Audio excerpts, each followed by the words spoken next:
Hello and welcome to Shot Culture, your weekly preview of Premier League action. I'm Adam Wilbourn, the centre in a solid back three of Adams, joined by Adam Nicholas and Adam Clery to talk all the big matches and talking points. And guys, are British managers the worst in the world? Yes.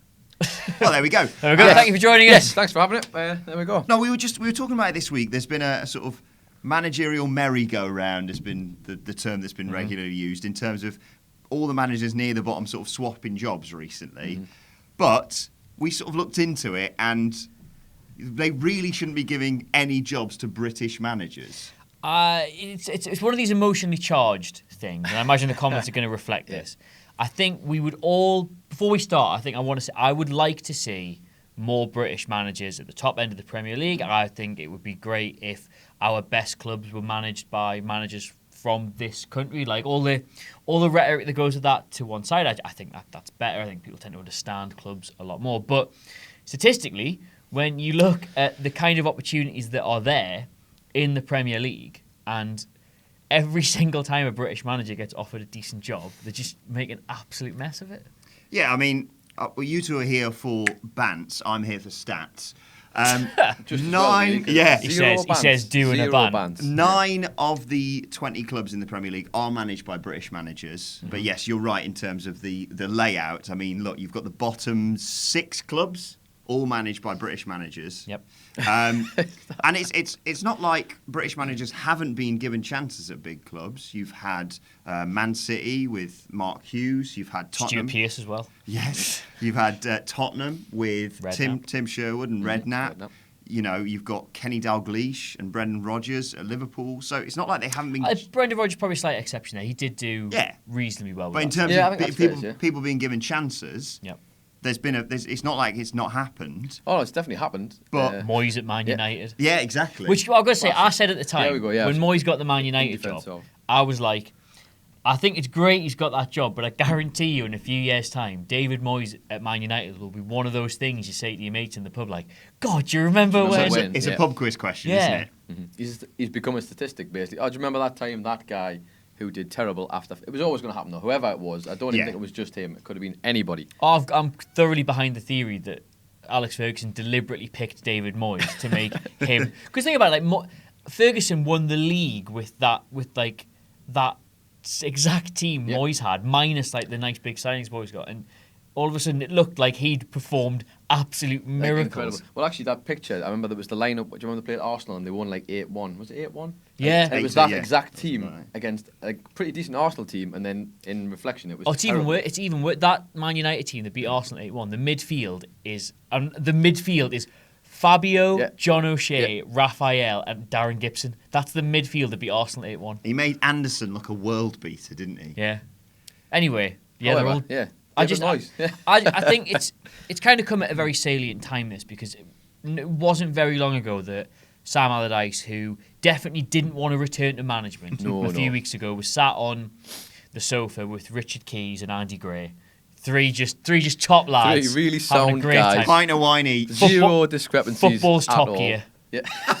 Football's top gear sitting there anyway. Well, it's ridiculous. You don't get these opportunities. You don't get these jobs when you're British. You know, they're just not interested. And you're basically just coming up with this completely baseless thing about, you know, you just don't get good jobs. Yet, you know, Pardew, who was an unmitigated disaster at Newcastle, who got sacked by Crystal Palace, has walked into the West Brom job. Pulis is gone, bizarrely. Allardyce has got the Everton job, which I don't get me wrong. I despite being a Newcastle fan, I actually think Allardyce did a fantastic job with Sunderland, and he kept Crystal Palace up.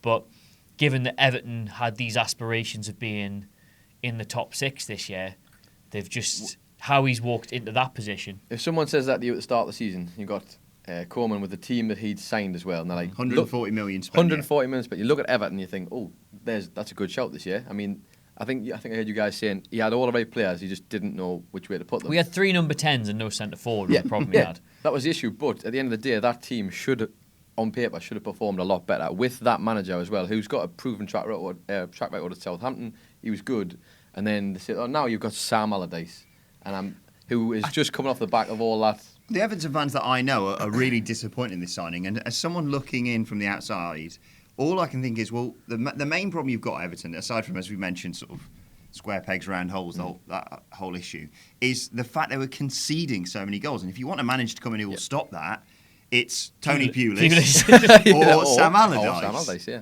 I think what's happened with Everton is they obviously thought they could get Marco Silva, didn't they? Yes. Because it's been 5 weeks. And I don't think in the history of Premier League teams has a team gone 5 weeks without appointing a manager during the season. Maybe if it was like during the summer, it might happen. But well, you would imagine that certainly once the rumbling started about Koeman potentially losing his job, that they would be lining up that potential appointment. Yeah, obviously you're not supposed to tap these managers up, but you do have. You know, we're not naive to the fact that they'll have a word here and there. Unofficially. Yeah, they'll have had noises that they made them think they could get. They could get the. I've completely forgotten where he is. The Watford manager, who's again doing very well this year. But I think what's happened is it's been 5 weeks. There's been no movement on this. They obviously explored a few other candidates who they wanted to get, the kind of calibre of manager they wanted, and it's not happening. And it's gone right. Well, it's coming up January now. We want somebody in before that, ideally, and they've looked at their position in the table and they've started to panic a bit. And there's a real possibility in the minds of the Everton board that they could go down if they don't do something soon. And I think the real problem with all this, why these British managers get so many jobs, is that the money men in football, the people at the top, they see these familiar faces as like they mistakenly think they're reliable managers because they're familiar with them. Yeah. They think there's this idea that they're experienced in the league or they might know a couple of players. That gives them like an advantage over others, which, as we're seeing this season, it absolutely doesn't. My mind is instantly cast back to last season and Paul Merson on Soccer Saturday. Now, granted, Hull did go down, but he was apoplectic that Marco Silva had been brought into Hull. How's he, Jeff? What's he done, Jeff? I could win the league with Fenerbahce. I win the league with Olympiacos. Olympiacos, sorry, yeah.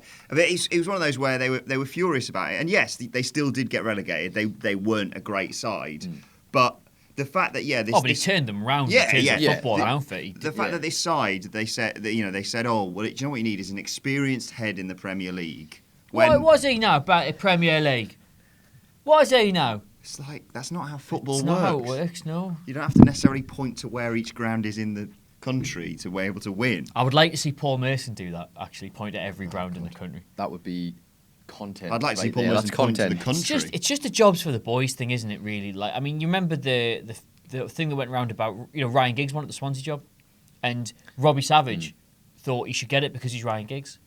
In a relegation battle, what you need is somebody who's had experience. Essentially, I mean, I know he did a tiny stint of Man U for a little bit. If you want to give it Giggsy to the end of the season, give it Giggsy to the end of the season. Again, I don't want to undermine the job Ryan Giggs did filling in for David Moyes, but I think if you put any of us in charge at Man United on an interim basis with the brief of just make things not totally terrible, don't be David Moyes. Look, David Moyes is gone. Can you not get us relegated from this position? All right, we could probably do it.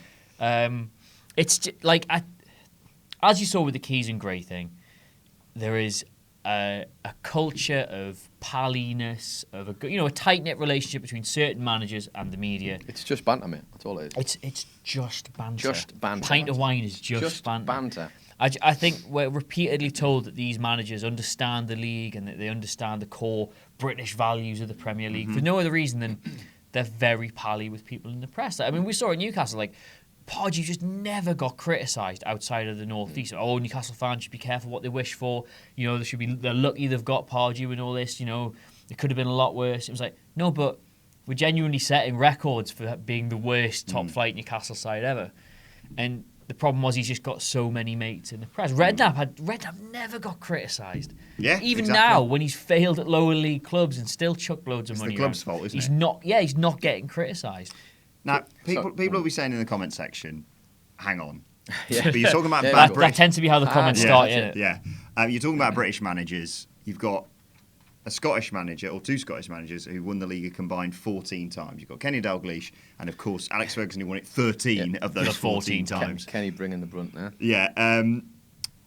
But I think it's fair to say they're the exception, no? I mean, without Fergie, all you've basically got is Dalglish. I'm not saying with this point that every British manager is terrible, because obviously that's not the case. So Brendan Rodgers do quite well. Sean Dyche is proving Sean Dyche. He's doing an absolutely incredible job with Burnley. I personally think Chris Hughton does brilliantly with the resources he's given. As far as I'm concerned, Rafa Benitez was born in Wallsend, so that kind of contributes. But I think the fact is, when you've got this, managers have opportunities in this league. They might not get considered for the top jobs, but surely that's deservedly on reputation. There is this entire league here of what are massive Everton is a massive football club. When you think of the resources it's got, the fan base it's got, the infrastructure it's got, comparative to teams in other leagues, it would be one of the top sides in terms of like size and stability. It would be one of the top clubs in another league. A very hard job for managers in that country. To get the same with even Leicester won the league recently. They'd be a big appointment. Southampton are a massive club. They've got great infrastructure. Stoke have established themselves in the Premier League. West Ham have got loads of money to throw. These are big sides, and they are big jobs. And every single time a British manager gets one, it's dreadful. Like, they're absolutely hopeless. There's opportunity. There's so many opportunities in the Premier League, and given that.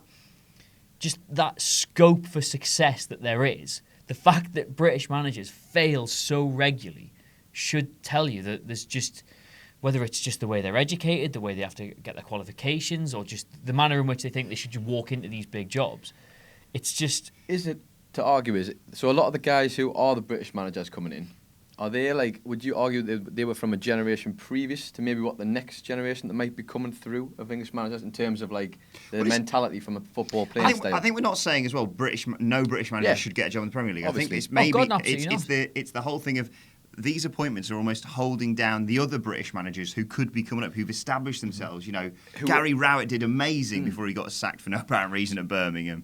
Guys who you'd say were probably representing what it's more about to be a British football manager now. They know the game a lot. From previous. When you look, I mean, we haven't got any trophies to talk about because, again, even despite the large jobs these guys get, they don't ever seem to win anything. Now, you can put that down to the fact that the league is so dominated by the rich clubs, but we'll put that to one side for a second.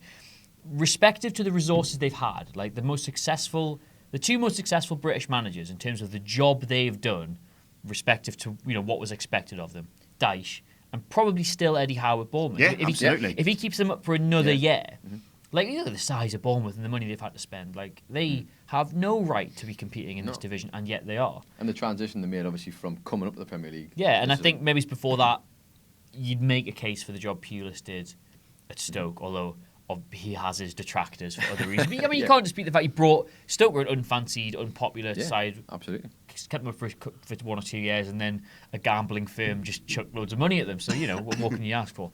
But the problem is, Dyche and Howe are, they're respectively very young. They started in the lower leagues. They've worked their way up. They represent two very different styles of modern managing. Dyche... he likes his statistics and he does all this and he gets the most out of players. Whereas Eddie Howe's a very classically continental modern manager, plays nice football, tries to develop players rather than getting good ones. The fact that the thing that blocks the route to these big jobs isn't foreign managers. Yeah. Like Dyche and Eddie Howe, why aren't they managing Everton and Bournemouth right now? Everton and West Ham. Certainly two good candidates, or certainly better. Would Eddie Howe not have been a brilliant candidate for the West Ham job? Yeah, no, I absolutely think you can argue that. I think Would Dyche not have been perfect for Everton? No question. I don't think Dyche would necessarily have gone. I think the money Everton have got, they could have got Dyche. I could see Dyche running that Everton team. If they'd have tried, I could have seen that. If they'd have tried as hard as they did to maybe get Marco Silva to get Dyche, I'm inclined to agree with you. The thing is, and this is the thing about Eddie Howe in particular. About Sean Dyche. He's done such a good job at Burnley, got them up, stayed with them when they went down, got them back up, and now they're sixth in the Premier League coming up to Christmas. Well, they could be. They could. Doesn't happen by a fluke. They're contenders for Europe. They are. Yeah, they're comfortably contenders. Well, is it a coincidence that he must be one of? I mean, you'll be the stat man, but he must be one of the longest-serving English managers in the Premier League at the moment. Is that fair to say? I think he is. Yeah. No, Eddie Howe. No, he must be. He must be. Yeah. So I mean, that's truly proof in the pudding. The fact that Burnley are now sixth in the table, and from where they have been previously, I mean, that's a commitment to his style, isn't it? At what point, though, if you're Sean Dyche, do you want to prove to yourself that you could? With all due, I like Burnley. With all due respect to Burnley, at what point does Sean Dyche want to go and get one of the, air quotes, top jobs? I think he wants to end this season. I think this season he goes. let's see where we can finish. Let's see how I can do an entire season. Can I keep this run going? Can I keep this squad of players who But where does he go? Well, this is the thing. Where does he go? What roles are going to be? Well, it's all going to be about who's available at the time, though, isn't it? Like, and the issue with Dyche is, I think, nobody could give him any stick for not sticking at it. He's done his due diligence, surely, at Burnley. I mean, loyalty in football is something you don't get very often. He seems to be wanting to stick that out. Nobody would complain, but again, where would he go? Clery's right. I mean, it's about which Let's say clubs are Allardyce available. left Everton at the end of the season, and let's say Moyes inevitably gets sacked by West Ham, if indeed he keeps Inevitably? them up. What do Let's you say mean? those two jobs are available again. Do you think West Ham are gonna really try and get someone like Eddie Howe or Sean Dyche? Do you think Everton are going to try and get Eddie Howe I or personally Sean would Dyche? say no. No, I don't think they will. Because they People don't perceive it- see them as the big name. And They they want also- a brand. Oh, this guy's coming. Let's all get excited for it. And Sean Dyche is that guy they should be getting excited about, but he's not the big name brand. And they you don't want necessarily play the style of football. Yeah. Even though I think people see Burnley as the very much like the modern day Stoke. I don't really mean that as in a harsh way, but you look at how they've played recently. A game against Bournemouth, that wasn't just lumping it into the box. No, certainly not. There's some great play. But- Robbie Brady is an incredibly creative footballer. Jeff Hendricks- Burnley aren't scrappers. They're about getting the absolute maximum out of the players at their disposal, which, comparative to some of the, more exciting players in the league from any nationality, they have a limited squad of players. Like, you'd struggle to make the case for a lot of Burnley starting 11 getting into the teams above them. I'm gonna Virtually none of them. Based on the name on paper, but then you say the performances the lads actually put in. I probably couldn't name half the Burnley team, but those lads are playing better football than a lot of the guys who are supposed to be the big name. I could name half of them because they're such 'Cause good they're all value in your fantasy league. football team. Ben Mee, Lowton, Lowton, Jack Cork, Yeah. But I think that those kind of guys like Cork was Cork Chelsea was before you went Swansea. Does he not have a little spell at Chelsea? I think he before? started at Chelsea, yeah. But that's what I mean. They're the kind of players who go down from bigger clubs and find their place. Ferguson used to be The way great the at this. managers have. You get the players who might not be big names, but they would do a job in that team. So then that's the kind of player they've got. To play devil's advocate, there will be people saying, what about the likes of Remy Gard, Pepe Mel, some of the worst, Solskjaer at Cardiff? They've had some shocking spells, but we were looking into the worst managers in terms of, say, win percentage and stuff, and you go through them all. Yes, the names like that I've just mentioned are in and around that list, but in terms of at the very bottom, Steve Wigley at Southampton, Paul Jewell at Derby. Paul, do you remember his Jewell. sex tape? Yeah, mate. You ever seen How it? could we forget? You ever seen it? Have I ever? I don't think I have. Have we I got an don't know. afternoon in store for sad, you? like, Here we go. wearing a it's tee, sad. wearing a t-shirt in the middle of the afternoon with the big light on. Oh, that's Awful. One or the that, other, innit? innit? That's basically Yeah. Big light or T-shirt. That's given up, that isn't it? That's it. Terry Connor at Wolves, Mick McCarthy at Sunderland, Sammy Lee at Bolton, McCarthy. Kevin Mick McCarthy. Billy Davis at Derby, Chesterfield legend Roy McFarland at Bolton, and of course John Carver. Back, another one back in management. Back in management. Yeah. Back working at West Brom. Well, I know what your reaction was, but tell everyone else what your reaction was when you found that out that he was working at West Brom with Pards. I was buckled, mate. I was absolutely. I've got massive respect to West Brom's eternal dedication to the banter. Like Commitment. getting the Very entire committed. band back together. Literally getting the The thing band is, back and together. any West Ham fans watching this, you're gonna have an alright season now. I think you'll stay up. You might even get near the middle of the table. West Brom, West Brom, you mean? Yeah. West Brom, what Yeah. did I say? West West Ham. Ham. You'll get the bounce. There'll be this positivity. You'll probably start playing some slightly good football. He's never done it for longer than a season and a half. No. He gets. Yeah. I think he gets in. He gets an arm around the players. Lets them know he's one of the lads. Gets them playing a bit happier, a bit more free flowing. But then when he's actually got to start assembling a team and managing it and dealing with like problems and dips in form, he hasn't got a clue. So surely to just get him for the good, take the good stint he's got in him, and then just sack him. Even if he's doing really well, cut him off by Giving the him knees. like a right? 3-year contract though, which is the Yeah, problem. course. of course, yeah. I mean, what kind of club would give Alan Pardew a really long contract? I mean, who would do that? That's It's still running. I mean, we got bought out of it, but it would if still he was be running now. still going. Yeah. Unreal. David Moyes is still in his Man United contract, and he's managed 4 of the teams Yeah. now. Yeah. And one abroad, just 3 of the teams: Yeah. Villa Sociedad. Sociedad, And the Mackhams, and now West Ham. that before. I cannot believe Yeah. David Moyes got the West Ham job. Yeah. Still. We got to move on. We want to talk about the do. weekend's matches. What conclusions are we drawing from this? Well, my question is going to be to you two. Is every single team that gets relegated this season going to be managed by a British manager? Looking at that bottom Based six. on the way it looks. Let's have a look then. God, unless Huddersfield get drawn into it, I don't see any other side. God willing. Yeah, keep. Yeah. From 12th up, God willing, I don't see any other side that can possibly go down out of that lot. I mean, if you're looking at that based on performances, I can't see there going to be a humongous shift in those teams that are in that drop zone at the moment. I mean, there's obviously going to be one or two, but yeah, if there's going to be 3 teams to go down, I'll put my neck on it. I'll say yes. It's difficult though, isn't it? All 3. It's difficult to sort of pinpoint which teams are going to go down now, I think, because I think Crystal Palace are rock bottom, but they play very well and they have a good side. Swansea have been absolutely dreadful, but when you actually watch Swansea play, there's a lot of good stuff about their play. Like they rarely get completely outplayed. West Ham are absolute turgid dog muck, but they've got some really talented players in there. Really disappointed with that West Ham team when they started the season. Javier Hernandez, man, I saw him and I was like, I really wanted him to do well. Everybody's dad was dead excited about that West Ham team because they bought loads of players who were mint 4 years ago. But then I guess I'm in the dad category because I was like, yep, I saw that team and obviously the new stadium and all that. I thought maybe they're going to become. Well, you had as you mentioned, Chicharito, you had Joe Hart, Pablo Zabaleta, Marko Arnautovic. Yeah. Big brave Mark Noble. UKIP's Mark Noble. Allegedly. Zabaleta. Allegedly.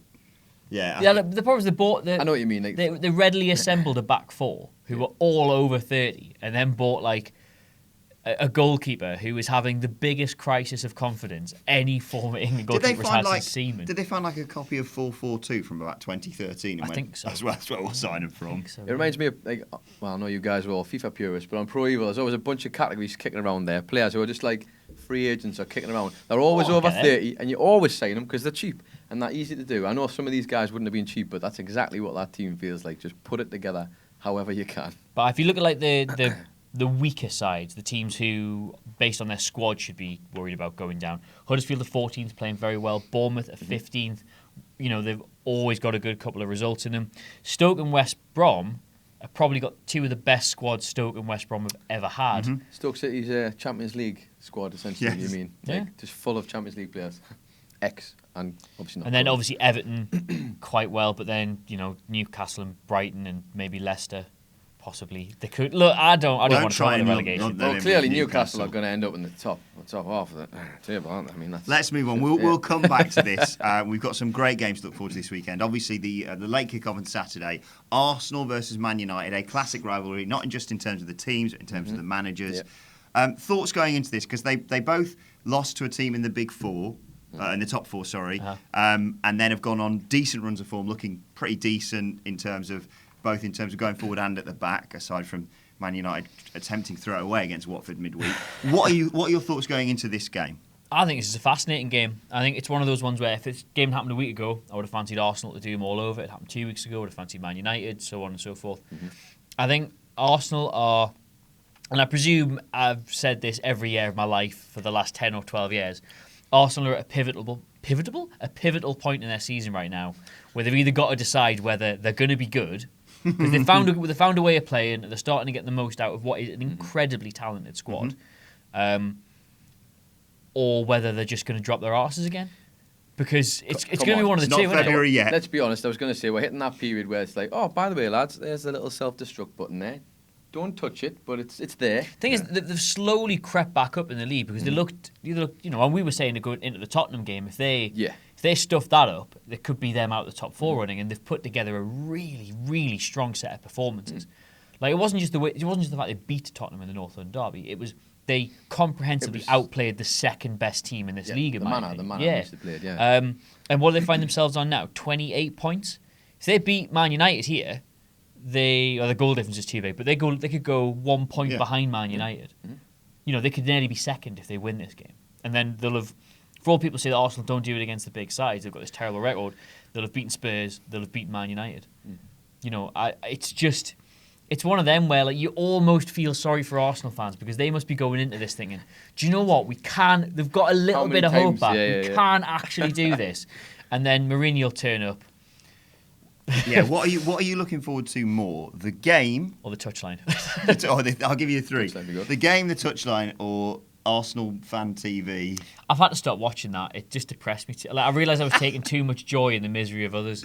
And as a Newcastle fan, I must have been on the receiving end of that. I respectfully disagree. I really enjoy people's misfortunes, so that is right up my street. However, I would say, obviously, Mourinho and Wenger's dynamic's going to be interesting. But in terms of I think the match is going to be good, but I think it's going to be one of them games where you're expecting it to be a clear winner either way, and I think we're going to end up with in-betweener. I think we're going to get it. You remember, it's Man United going to the Emirates here. Yeah. It's not going to be a pretty game. It's not going to be free-flowing. Very quickly, who's the bigger loss? Lacazette for Arsenal or Matic for Man United? Matic Man United, yeah. Especially in this game, I think. Right, Adam Nicholas, you normally edit and laugh at us with I our score do, predictions, I do. so you can go I am on the first. firing line. I'm going to go with a 2-2 draw Okay. to Arsenal, because I've seen that's what we do on this. I'm going to go 0-0. I'll split the difference and go 1-1. Juan. Ding, 4-0. Ding. That's how it works. So what I'm going to do is I'm going to edit around, mate, and I'm going to Just re-record what I voiceover. said and just overdub myself with the right ones. Let's move on Enjoy to that. the late kickoff, well, the afternoon kickoff on Sunday, I should say. Manchester City against West Ham. Mm-hmm. I say it every week. Is this a potential banana skin for Manchester City? I'll say this every week. Yes, it is a potential banana skin, but it absolutely won't be. Manchester City are going to dry bum this league, and they will beat West Ham United. Can I just do the bit that Sidgwick's like, what's a dry bum? What a dry? Of course, Sidgwick doesn't know what a dry bum Or is. whatever it was last time, yeah. Manchester City have been amazing. We've talked about them a lot this season. So Always I wanna, flusters in this, whenever I bring up any Anything kind to of do violent with, sexual imagery, you just falls to any pieces. orifice that comes into Yeah. it suddenly becomes weird. we've talked a lot about Manchester City in terms Comes into the of orifice. their amazing performances, and we should give credit to Raheem Sterling, who's been on absolute form this season. I'm going to continue carrying on being professional. Sorry. Here. We talked about Raheem Sterling. We talked about that squad. I want to talk about something that everyone else has been discussing this week: Nathan Redmond versus Pep Guardiola. Well, I mean, I could just sort this problem out for everybody right now, if you like. The people getting really angry about it were completely over the top. The people rushing to defend Guardiola's, like, oh, he's just so passionate. Oh, he's just encouraging him. That's not his job, right? That's an opposition player, and now he's probably had his head turned by another manager. People shouldn't have got so angry about it. People shouldn't have been so praising him so much for it. And at the same time, probably the most important one, he's just mad, and he like, why is he doing More that? important, it's just who cares. I know it sounds like, oh, it's something mad that's happened. Big deal. Like, Yeah, it's not the big thing that everybody It's not needs half to make. time. It's No, the end of the game. exactly. The three elements of it aren't they're not worth getting excited about. But I do think Nathan Redmond deserves a lot of credit for putting out his own statement about Yeah. it. Well, he could have easily let that just run, and obviously it would have gone wild. But Hulkamania style. Oh, wrestling reference There on we the go. football. Careful. Get in there. Man City, 12 wins in a row. Only Chelsea and Arsenal have done better. Yep. One would assume that continues against West Ham. I think so. I think a lot of the things point to it, although obviously at the end of the day, as he keeps saying, it's one of them things, you've got to cover yourself every week with your banana skin comments. I'm going to say they're going to flaming steamroll at West Ham. That's my steady one. Adam Clery, score prediction. 4-0. Ooh. I think Well, West I'm Ham going to have to go higher than that now because I said steamroll. That sounds really 5-1. That's Wow. not higher. Well, it is technically because Man City More scored goals. more. I'll go 3-0 Manchester City. Pussy. The early kickoff on Saturday sees Chelsea take on Newcastle. You know what my first question is going to be here, aside from the game. Any update on the Newcastle takeover? No, at the minute there was the first bid received last week, which was promptly dismissed out of hand. A lot of rumour and counter-rumour about it, why it was leaked, what the actual amount was. There was no real clear answers on the whole situation. As I keep saying every week, there's not going to be any clear answers on the situation until we see big Manda Stavey standing outside the club shop with a scarf, right? I mean, Then that's it's not really motivation worth. right there, It's not isn't really it? worth talking about. Like, we're just going to hear loads of rubbish until it's all sorted. And as of the time of recording, nothing's been sorted. I think we're all a bit biased here in terms of wanting Newcastle to win, mainly because I put Morata in my fantasy team and captain him and he did nothing. He let me down. It's exactly the same. He Furious. let me down. But can Chelsea still mount a title challenge? Ooh. How are we doing? Let's have a look. I think the cracks are showing. Yeah, I think the would cracks agree. are starting to show. I Yeah. think, but the thing is, I think it's just comparative to Man City. I don't think Chelsea or even Man United are having blips that sort of say they can't win this league. I think they're having perfectly normal seasons there was with this- title that's challenges. the issue, It's isn't just it? Yeah. by comparison, Man City are having the best. They've had the best 14 games to a season ever. Yeah. If they win this week, they'll have the best 15 games. I saw a great thing where it was like all the stats. I think it was maybe something related to Mourinho or something, and it was like a league table, but it was. Like you say, it's so skewed that they just left Man City off it because they were like, "Look how good Man United do," and everyone else was like, "What about Man City?" Well, don't talk about. It would be absolutely if you take Man City at 8 points clear. Now, don't get me wrong, as someone who supports a team that once pissed away a 12-point lead, I'm not getting too carried away. But if you mentally snip out Man City on 40 points, you've got Man United on 32. Chelsea on 29, Arsenal on 28, Liverpool on 26, Burnley on 25. Yeah. Like it's absolutely it's a thrilling chase, but for second, which is annoying. Yeah. Right, let's get to the score predictions then. Get it out of the way. I'm going to go. I'll start off. I'll go 2-0 Chelsea. Yeah, 2-0 Chelsea. I can't really argue with that. I'd like to see a score, but Well, it'd be a shame not to do 2. 0-0 draw. Brighton versus Liverpool on Saturday afternoon. I want to talk more about Klopp, but I think we'll do that in another video in terms of his philosophy and whether they've necessarily... Well, I think they have improved under him, but this isn't the way to do it because we've already talked a lot about managers and stuff like that. So let's just get on with it. Brighton are doing enough, aren't they, in terms of... Like, they're playing... the 10th, they could do them more than enough. Yeah, definitely. Again, like, I think I genuinely think Newcastle got the weakest squad in this league, but I think second to that is probably Brighton, and they've never really looked it for me. Like they've not rolled over for anybody. They battle for wins, they battle for draws.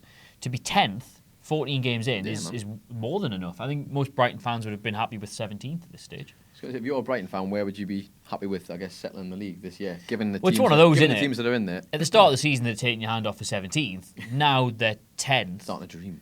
Well, you start not so much dream, but you're starting to recognise that you've got a good side who is capable of competing in this league. The thing, it's a shame. I do think Brighton, Newcastle, and Huddersfield, all the promoted teams, and probably Bournemouth as well, once the bounce and the slight upturn in forms that like your Evertons, your West Broms, and your Stokes have, albeit temporarily. They're going to be the teams that, simply because they've not chucked 24 million on average players the last couple of years, they're not going to be able to last the season.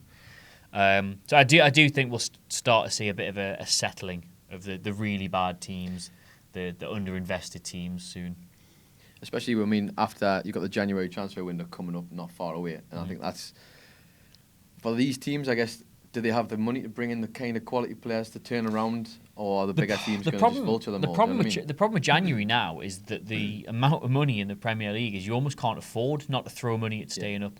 Whereas in the past, Burnley are a classic example of this. They sort of looked at the league and went, it's going to cost us too much to stay up, whereas we can sort of tighten the belt, go back down, regroup, and come back up as a better side. And now they're 6th in the Premier League, but the money you'd miss out on by missing one season. Like the last time Burnley went down, it would have. If this happened now, it would be worth them spending 100 million just to stay in the league. You're the stat man, as I keep putting you on the spot here. What are you getting these days for staying in the Premier League? What's the financial? I think finishing bottom's still over 100 million. Yeah, I think with the new TV money that came in, it just transformed it. Completely different. Like you say, back then it might have been more beneficial to drop down, but now it's like, well, chuck that money because the problem is that you've got to have that money to spend it. Absolutely. And West Ham they could go out and buy a big player. Yeah. West Brom have, Stoke have, Everton have. Newcastle get a takeover. They're laughing. IOU. But I think Palace have got that kind of money. West Ham have got that kind of money. Yeah. And I think a little bit more investment that we're going to see in January. All of a sudden, Brighton, Huddersfield, Newcastle, Bournemouth, they might start to struggle to compete with that. Yeah. Or they might not. Or Newcastle might go out and buy Sanchez in January. I'm not getting carried away or anything. No. What was your question? This is the game of your Mo Salah and your Pascal Gross and all that, isn't it? I think Liverpool have improved a lot over the course of this season in terms of stability. The main problem they've got is they don't have a solid defence. No, I don't actually think Liverpool's defence is as bad as it gets made out to be. I think they've got an absolutely nothing midfield in terms of protecting it. Yeah. Jordan Henderson, not a defensive midfielder. Emre Can, hard worker, but not a defensive midfielder. He prefers to go forward. Jorginho Wijnaldum is a fart in the bathtub in terms of protection. Well, no, Like, I forgot about him. is it Keita they've got coming in? Mm-hmm. He can play that role, but it's not like his thing. Like, if they had like a Matic or a Kante, I think they'd have conceded far fewer goals this season. They could have a Matic or a Kante, but I wouldn't put any faith particularly in that back five. Truth be told, I'm not a huge fan of Liverpool's No, keepers. I'm not saying that they've got a good defence, but I Yeah. think if you look at the points they've dropped from stupid Yeah, goals absolutely. given away, and the amount of times very average teams find the ability to get on top of them for long periods of the game, they never seem to get the ball back when they're struggling. All I can think of is the Hosselu goal that we watched in the pub, where Shelby literally passes screamer. it down the centre of the pitch, Yeah. between two defenders. Right, No midfielder to stop that pass. No, That was the exactly. thing. No midfielder to break try and up stop a that, little. or Yeah, make yeah. it harder for him. Brighton versus Liverpool. Let's have your score prediction. Where are we, at home or away for Liverpool? Brighton at home. Brighton at home. I'm going to go with a Liverpool 2-1 win for Liverpool. I think 3-1.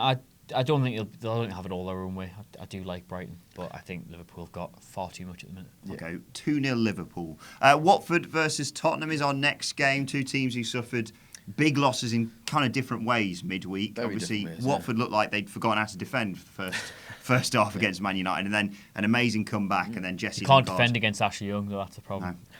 world class.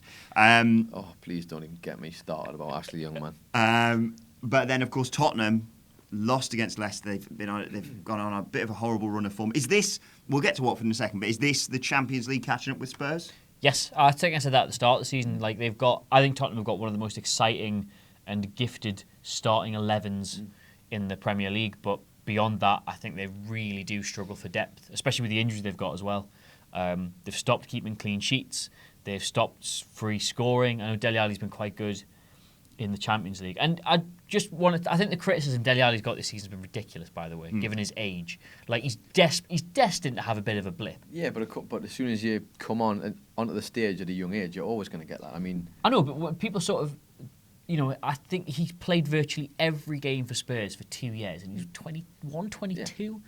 Like, Eriksen's getting some criticism. Somebody put a stat up. Christian Eriksen's played over 100 minutes of... No, over 150 minutes of competitive football virtually every week. Yeah. Wow. And it takes its toll. I mean, the modern game, they've highlighted that as an issue. I just remember, just popping into my head there, do you remember when Sterling was playing for Liverpool? And he was coming through and he was the next big thing? Yeah. And everyone was going mad because Brendan Rodgers was resting him. Yeah. He was saying, like, you could see Sterling was frustrated, but for the actual player himself, you have to make that decision of, like, he will get burnt out. And It's as simple then as as well, after the longest season of his young life, he Yeah. then went to a tournament with England, didn't single-handedly beat Uruguay and Italy. I'm finished. Yeah. Rubbish. Rubbish. Just because he's playing with Suarez, he looks good. But that's the issue. It's And the now look, expectation, isn't it? Yeah, and of now course, look, yeah. look at him. He genuinely Absolutely. looks like one of the best players in the league. I worry. I think people kind of had like this contrary opinion that Spurs actually had a good summer because they kept all of their good players, but they really didn't. They didn't strengthen. They didn't get the legs. I mean, they got Llorente in to sort of take the pressure off Kane, but has he? Like, No, absolutely not. They got the one good buy. I think Sanchez was a good buy because as a result, where have you not noticed Spurs looking tired and weak in Vertonghen and Alderweireld because they've been able to rotate, put him as a three sometimes. Like Trippier looks great because they've actually got two decent right backs. They've got players that can rotate, whereas the rest At of the the back, team are kind of struggling. Yeah. But I worry for them. They're down into 7th now, and they've topped their group in the Champions League, so they've got more European football to play after the transfer window. I think they're going to have to. They're going to have to really work to get back into that top 4. Really work. Yeah, I would agree. And I think Watford will beat them. Watford is a very tough game, and we saw the support of Vicarage Road. Once they have the crowd on side, it is a veritable fortress. Let's have a score prediction. 2-1 Watford. I'm going to go the other way, just to be argumentative. I'm going to go 2-1 Tottenham. Okay. 1-1. Nice. Yeah. Classic fence. Right. Balance. Right. Oh, hello. It's Pardew time. Let's talk. Wait, was that your part? Yeah, that's See, what- I always like the shuffle, man. I always preferred not necessarily There you more the shuffle. We did the Shut clock, your noise. we did the clock shuffle. face the other week. Should we do the Pardew dance now? Okay, you ready? Ready? And they've scored a goal with plenty of time left in the FA Cup final. Yeah, yes, they have. West Brom versus Crystal Palace. Pard's first game in charge, Thoughts? I just Lock up your wives. Yeah, lock up your wives. Lock up your wives, folks. I just see him and Roy Hodgson having a fight on the touchline. Can't you? Pardew, having absolutely no qualms whatsoever about putting a 94-year-old man on his backside. Who's he going to nut this time? Who's going to get it? Oh, yeah. Yeah. Who's he going to get it? I mean, surely Carver, Hodgson hopefully. is somewhat... Paddy Power actually doing odds on John Carver offering out West Brom fans before the end of the season. Really? Yep. Wow. They're short. They're not big odds as I was well. gonna say, no, it's good money. Solid. But this is a huge game for both sides. Huge game for both massive. managers. And Palace have, as much as they're still bottom, they have improved under Hodgson. Yeah. I mean, it was... Well, I don't think they were playing terrible football to begin with.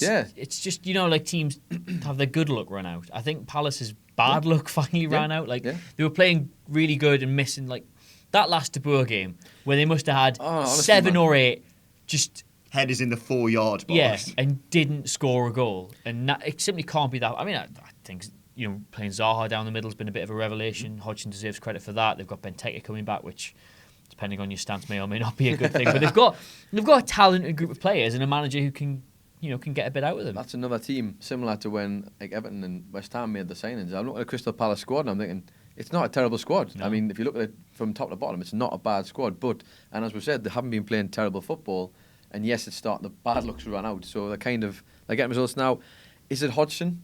Is it a change of manager? Maybe it was the thing. I don't know. I find Roy extremely, extremely uninspiring. I find him extremely likeable, though. Yeah, I agree with that, but I don't necessarily want to like the manager. I want to get results and I want him to inspire me players when they're struggling. If I was playing for him, I think he would get more out of me, but only because I'm worried that if I let him down, he might die. Wow. See, cuts back to the hospital. He's like, oh, we've lost the game. Oh, well, I hope Roy's okay. Cuts back to the hospital, just flatlining. I'm just thinking, I think it was my stepdad made a comparison once, said, Conte at Chelsea and you got Roy Hodgson. It was like the World Cup or the Euros or something. It was like, look at the two managers on the touchline. Who do you want on the touchline? The guy who's doing cartwheels, legging it down the pitch with his hair whapping all over the place. Or Roy Hodgson going... Looking like an owl. Roy's like... Well, to be fair to your stepdad, right? I'd want the manager who's calling you out, yeah? I'd want the manager who set up the team better. But Conte does set his team out well as well. That's got nothing to do with whapping your cock out on the touchline. I don't know. It worked for Alan Pardew got with a 5th by whapping his cock out. He did, effectively. Yeah. Score prediction, West Brom versus Crystal Palace. I'm going to go 2-1 West Brom. I'm going to go Palace, actually. No. 2 wins all season, not going to get an away win. I'll say 2-all. Ooh, what did you go for? Palace? West Brom 2-1. So I'm going to go for... I think I might go West Brom. But it's just a sly 1-0. Yeah. All right, then. Oh. Another new manager in his first game this weekend. Big Sam, Everton manager, taking on Huddersfield. We've sort of already discussed this, but I think... Like I said before, it's the right appointment in terms of if you want a manager who will come in and hopefully stop you conceding goals outside of Tony Pulis. It's the right appointment in the sense that they've hired a manager who's got a face the exact same shape as the club crest. So, there is some level of fittingness. I feel like I'm doing a Big Sam impression. Yeah. What, when you can't decide what to have in the chipney? Yeah. Hi, Giles. Should Wayne Rooney have an England call-up is the other thing I've seen people discussing after he scored. In one game, he scored 3 goals, and that's his first game back after being sitting on the bench. No. Well, I know you're a huge Wayne Rooney fan, so why don't you lead this one? I mean, I don't know. I admire any man who can go ball twice. I mean, that's deserving of something. But, he scored, a penalty, which he missed, and an open goal. Goal from his own half, but an open goal. Where do you play him in that England squad? Oh, I don't think you should be near it. This is the problem I always have with England fans. To see any player in good form that deserves an England call-up. Like it's a reward you get for playing well. It's not. No. Let's say... we developed this whole young, pacey squad, and then we're going to plonk him in, who, yes, he's incredibly skillful, but he slows the game down so much. If you've got Wayne Rooney in your team... I can't imagine a player less in keeping with the way Gareth... I mean, I'm not a massive Gareth Southgate fan, and I don't think he's going to do all that much with England, but he's clearly trying to do something. Yeah, and I can't imagine a player more counterproductive to that than Wayne Rooney. Counter to his whole style, I guess, is like you're thinking these young lads, they've got a fast... they're not there yet, but you want to bring them through together. I don't want to bring in an older head in. Doesn't suggest to me you've got faith in these players. It suggests I don't even think it brings stability. I just think it brings disruption that they probably don't need. Yeah. What was a better goal? David Beckham against Wimbledon? Or David Everton? Beckham against Wimbledon. Because Neil Sullivan wasn't on his arse 30 yards out. I don't need to hear any other argument there. Just Beckham. Although, and I will say this, in fairness to Rooney, hitting that first time was that's incredible. That like whether he's an incredibly talented footballer, but he's like most very successful England players. He's got nothing up here. Like it's why he's always. You've said he's gone ball twice. Yeah, because he's got nothing up here. He's got nothing up here. He's really going for that today, isn't he? He's just he can't play complex systems. He can't do jobs that manage. Like he's always he has to be accommodated. You know, he's a very. You can get a lot out of him as a footballer. Well, that's one of the issues with Everton. If you accommodate him. We've talked about this before in Everton. You bring him in and you go, right, Sigurdsson, you can't play Sigurdsson there. plays on the left. Yeah. And Sigurdsson is a much better number 10. Yeah. I think if Wayne Rooney couldn't do it for England when he was in his prime, then bringing him back in that squad now is a waste of time. I think you need new faces. Even as an option. Like I know you got to take a squad who give you varying different things off the bench, but I just think, like if Gareth Southgate wants alternative plans on the bench, like I'd rather take Crouch. I'd rather have someone like Charlie Austin. Yeah, like Charlie Austin or Carroll or just somebody who brings a different dimension to it. Whereas Wayne Rooney just will slow the play. Like he'll drop deep. You won't be able to play him up top. You have to drop him deep, which means you'll have to move other players around. I still can't understand why Wes Morgan hasn't been called up by England. But it's disgraceful in my opinion. Let's have big club bias. Who was that? We'll get comments, you know. I know we'll that get was comments, you know. To establish, was that Harry Redknapp? Yeah. Yeah. We know. We know he's Jamaican. They don't know. They're lying. I've got it written down here. Everton versus Huddersfield, score prediction. Everton versus Huddersfield. Oi. Where are we? Having a look. I'm going to go Everton. Why not? Everton's Big Sam, because everyone's going to then get on his back and say how great he is. So I'll do a nice little 3-2 win, Everton. I fancy Huddersfield to take a point here. Yeah. I think 1-1. 1-1. 2-0 Everton. Right, let's wrap things up. Burnley, we've mentioned, are doing incredibly well under Chesterfield legend Sean Dyche. Leicester. Sean Dyche. Leicester versus Burnley. Jesus, if Everton win that, they could go like 8th or 9th. Yeah, they've got a good stretch. What a league this year, man. What a league. Leicester versus Burnley, score prediction, Adam Clery. Leicester versus Burnley, score prediction. We should actually, whilst you're thinking about that, we should say Leicester under Claude Puel has been doing phenomenally well. They have been doing well. He's made them look like a different side, hasn't he? And it is one of those things of like Mahrez has decided to start playing again. It must be so annoying for these managers who leave and they're like, where was that when I was there? But maybe it's just the rejuvenation of a new manager. I don't know. Score prediction from Adam Nicholas. Burnley upset. So Leicester will win. Yeah. Do you mean they'll be crying? I mean they're going to go to the King Power and they're going to get a win. They're going to get a 2-1 win. I think there'll be a lot of draws this week. Yeah. I think there's going to be a lot of draws. There's definitely a lot of close calls. I think that's going to be another. I'm not even going to do an ACCA this week. Because even on weeks where I think I know what's going to happen, it's just... Told you the ACCA to do. Both teams to score. Yeah. Always the most fun. It's always on. That's the thing. What's your score prediction then? You said it's a draw. What's the score going to be? 1-1. I'm going to join you on 1-1 there. Stoke Swansea, we've mentioned they play well, Swansea, but I think they're going down, in my opinion. That's one of those games where if you Stoke, if you're serious about staying in this league, you have to pinpoint that as 3 points and go out and get them. Very quickly. By hook or by crook? By hook or by crook. We should mention... He who dares Rodders. He who dares Rodders. Renato Sanchez passing to an advertising hoarding this week. Yep. Do you want to tell the Renato Sanchez story? Yeah, come on, you got this. Which one? The one that makes me look good. Oh yeah, the one where was it Newcastle? Yeah, Newcastle Swansea were in the wear room. And I went in the wear rooms and I went, Renato Sanchez, what a player, what a signing, and you went, go on. Well, he's got a sense of this, hasn't he? I can't remember what I said. My exact words. Just took a nice big sip of my pie and went, shite mate. There's the swear, just so I know. Swear. There we go.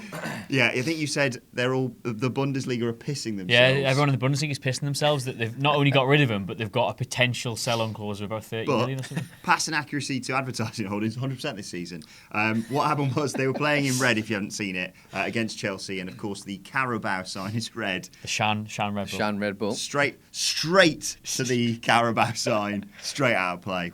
Thanks, Renato Sanchez. Stoke Swansea score prediction.